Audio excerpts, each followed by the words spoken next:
Hello, friends. So, thanks for having me for this meet. So, I was given this topic or a debate targeting MAP of 65 in shock patients. So, as you would all be aware, that 65 is kept as a arbitrary figure for any resuscitation in any type of the shock. So, the pro debate agenda that I would be covering is a bit of a background on this MAP of 65 and evidence that is available so far for map of 65. So I will talk about 6 studies. So there are 4 studies which argue for favorable outcomes with map of 65, and there are 2 studies which look at how having a lower map also may not be desirable. So one is I look into 4 studies which I have compared higher map and map of 65, and there are 2 studies which look at how lower map may not be very desirable, concluding remarks and the rebuttals. So when you look at the mean arterial pressure, so if we have a target of lower mean arterial pressure, what that implies is the perfusion pressure will be low and the CVP could be high. So this is the sort of a correlation that one would have. If we target a map of higher target, then perfusion pressure would be high and CVP would be low. So this is a sort of a rough correlation that exists between the perfusion pressure and map and the CVP. So we look into the evidence. As you know, the surviving sepsis guidelines recommends a map of 65 in patients with septic shock requiring vasopressors. So this particular study came in 2000 from the US group, where they compared 2 groups, map of 65 and map of 75 to 85. So they compared the 65 target map, which I'm arguing, with higher map.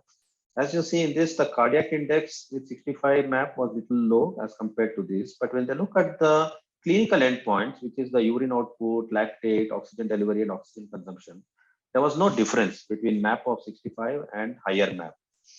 So if you're not convinced with that study, then there was this other study which came from the French group in 2005. Again, they compared map of 65 and 85. And here again, they showed cardiac index was little low when you target a lower map, 4.8 versus 5.8. But again, for us, what is most relevant is not the numbers, but the outcome variables. So they looked at renal function tests, lactates, which is an indicator of tissue perfusion, and oxygen consumption. Again, there was no difference between lower map and higher map. Then this was a landmark study called the SEPSI-PAM study, which came in around 2014, again by the French group. And this is sort of largely cited by Puritans who would argue that one map would not fit everyone. But again, if you see here, they compared 65 to 85, higher map to lower map. And they looked at mortality. So again, this study, in fact, it favors my argument the 28-day mortality it was not high with map of 65. So it was non-inferior. So there was no difference between 65 and 85. So we could afford to maintain a lower map. And 90-day mortality also, there's no difference between 65 to 85. But on the contrary, what you see is arrhythmias were higher with a higher map. So the Puritans would argue that higher map was beneficial in certain subgroup of patients, which is patients who have had chronic hypertension where the risk of RRT was low. So this was the only positive endpoint that it showed to be beneficial in higher map and specifically in a group who were premorbidly having hypertension. So otherwise, there's not much difference between 65 to 85. And in fact, the complication of arrhythmias was more in 85. Again, so this would favor my argument that 65 should be good enough. And it's always good to have some number in mind to act upon rather than being very nebulous about what sort of targets one would have in mind. So then if you are not convinced with these 3 studies, then this was one study which possibly makes things little conclusive, which came from Canadian group. And this is the most recent 2016 study, 118 patients. They took elderly patients, more than 75 years, and they compared map of 60 to 65 and 75 to 80. And if you see, the mortality was significantly less in patients where the target map was maintained at around 65 or 60 to 65 as compared to higher map. So these are the 4 studies which has compared target of 65 with higher map. And all these 4 studies reasonably conclusively endorse the point that you don't need to really target higher map for achieving any clinical benefit. And if you have to subscribe to this Canadian study, it tends to favor a little lower map in elderly patients where it showed mortality benefit. So these are the 4 studies where one could subscribe that 60 to 65 appears reasonable. Now, my opponent possibly would argue that, okay, I don't need 65 map for anyone. I would want to target lower map with a dictum, less is more, because intensivists love this word, less is more. So he may argue that I want lesser than 65. Why 65? So I will show two studies which argue against why lower map also may not be desirable. So this is a most recent study. In fact, this study is not published, but there is a good editorial that's come on a preprint sort of a study. This is a very, very exhaustive study by Gershengon et al. April 2020, there is a preprint manuscript available. And for this, there is an editorial which has come in AJRCC in April 2020 by James Russell. So personalized blood pressure targets in shock. What if your blood pressure is low? Okay. So in this particular study, very interestingly, they've shown how having a lower map may not be very desirable. But this is a very exhaustive study where complex analytical sort of a statistical tools are used. But I wouldn't go into too much detail. I'll just give you an essence of what this showed. So basically in this study, they said that pre-morbid systolic arterial pressure is inversely proportional to the patients needing the vasopressor dose and the duration of vasopressors, which means to say, if your pre-morbid systolic arterial pressure is low, then they would need higher vasopressor, and the need and the duration of them needing vasopressors also would be longer in case they become sick and become hypotensive. That's what was the hypothesis, and that's what they looked at. So here it was a very big study, 4,689 patients done between 2012 to 2018.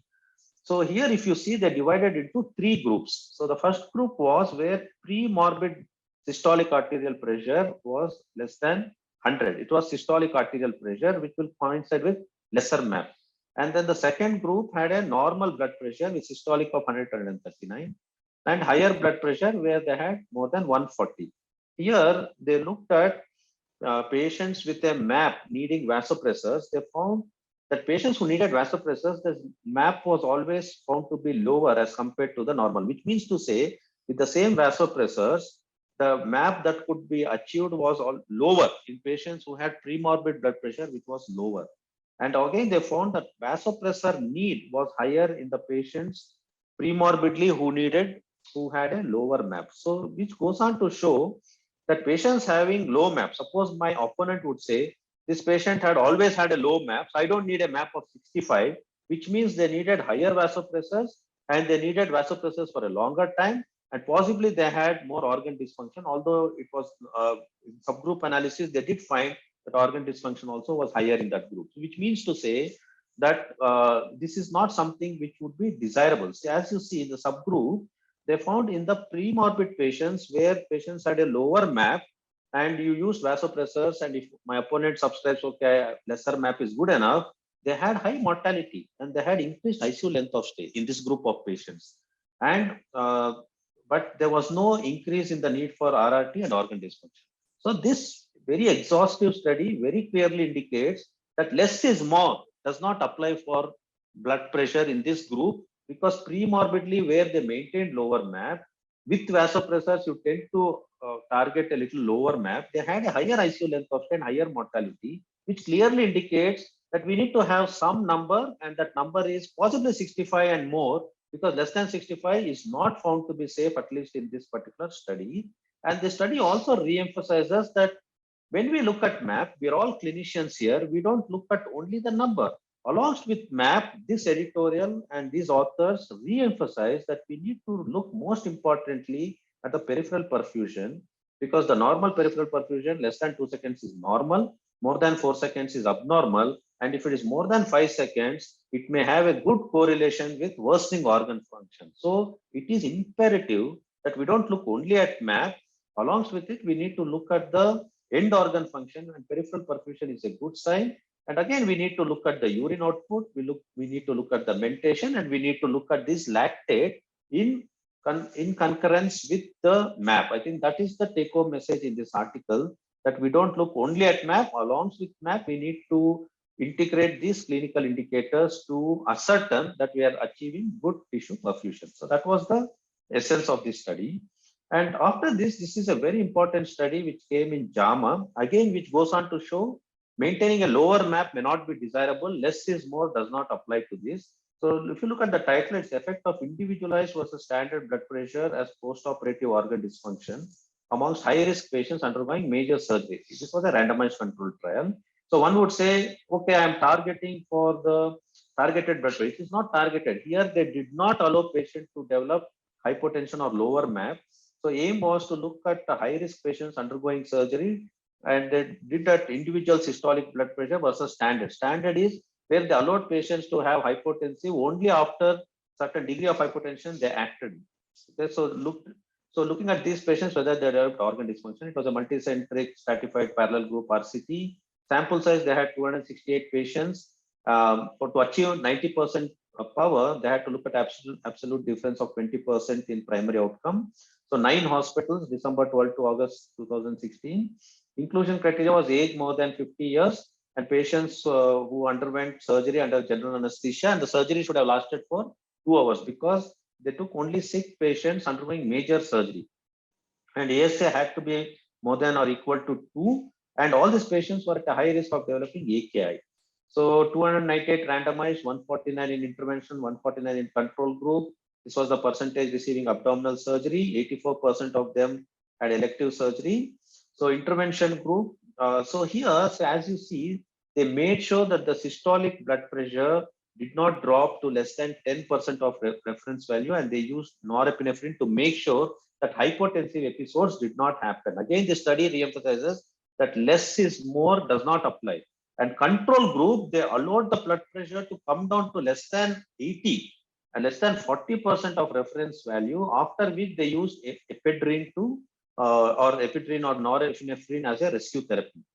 So results, the primary outcome, they looked at composite of SIRS with more than or equal to 1 organ dysfunction.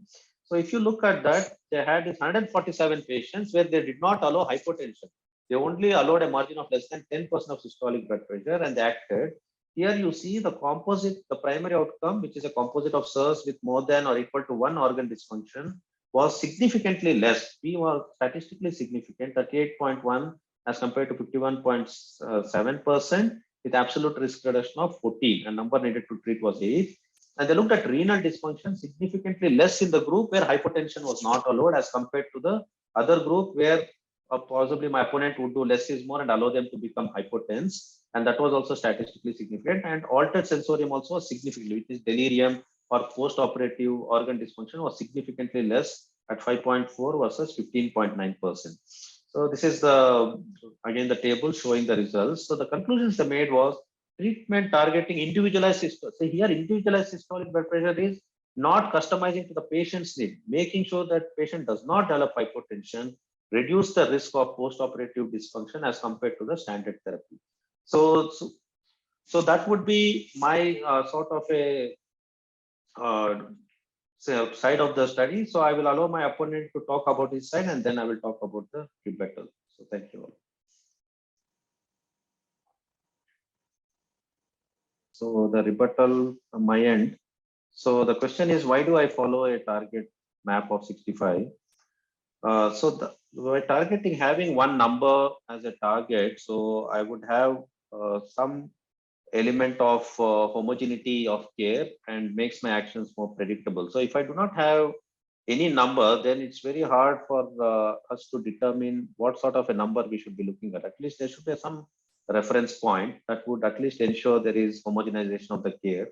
And whatever action we take, either to increase it or decrease it, would become more predictable. And it would possibly ensure high quality of action by our entire team, because it's impossible to get our understanding percolate to everyone at a nursing level or at the other junior doctors level. So it is imperative that we have some number to work with and then act upon it or build upon it would be the way I would look at it.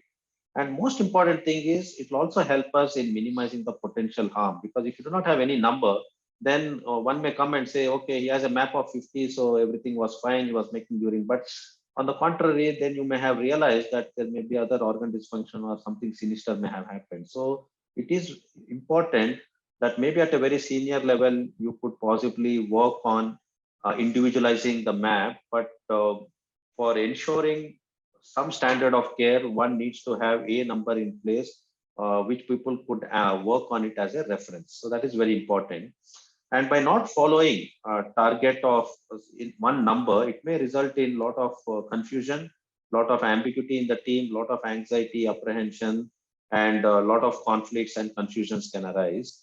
And the consequences, because in your pursuit to have your own understanding of less is no more, less is more, and targeting lower map or very high map could possibly lead to unpredictable outcomes, which can lead to a lot of legal ramifications, and it would possibly leave a lot of your team members confused, being not very clear as to what your thought process is for each patient. So that becomes very divergent to the whole standard of care that one would want to be looking at achieving. So that is where the whole problem is. In fact, this is a good cartoon which really looks at how comparing as to not following certain guidelines would tantamount to being in hell as compared to following guidelines. At least you are in a sort of a heavenly bliss. So this is a cartoon which I took where it again re-emphasizes how important it is to have some number and work towards that number. So I would bow down to having certain numbers, and always in ICU we do have to work keeping some numbers as reference and working around it, and having this as a checklist and homogenizing the care with all doctors aligning to it will ensure certain standard of care, as opposed to someone who is trying to individualize for every patient, which would only create a lot of chaos. And I would urge every listener to read this book, the Checklist Manifesto, which clearly emphasizes on this fact that you need to have checklists in ICU or for that purpose in healthcare. To attain certain standards of care, you need to have certain goals set in your practice, and you need to use this. So I would urge every reader to read this. So if you are trying to individualize care to every patient, it means that you need to have many heads like this. So you have to be a god literally to try and say, okay, I'm going to individualize 65 for one patient, 75 for one patient, 85 for a third patient. So it is almost impossible. So I would end my debate with that. So thank you very much. Again, this is a beautiful quote which sort of resonates as to what we are dwelling today. Sadness is caused by intelligence. The more you understand certain things, the more you wish you didn't understand them. So thank you all.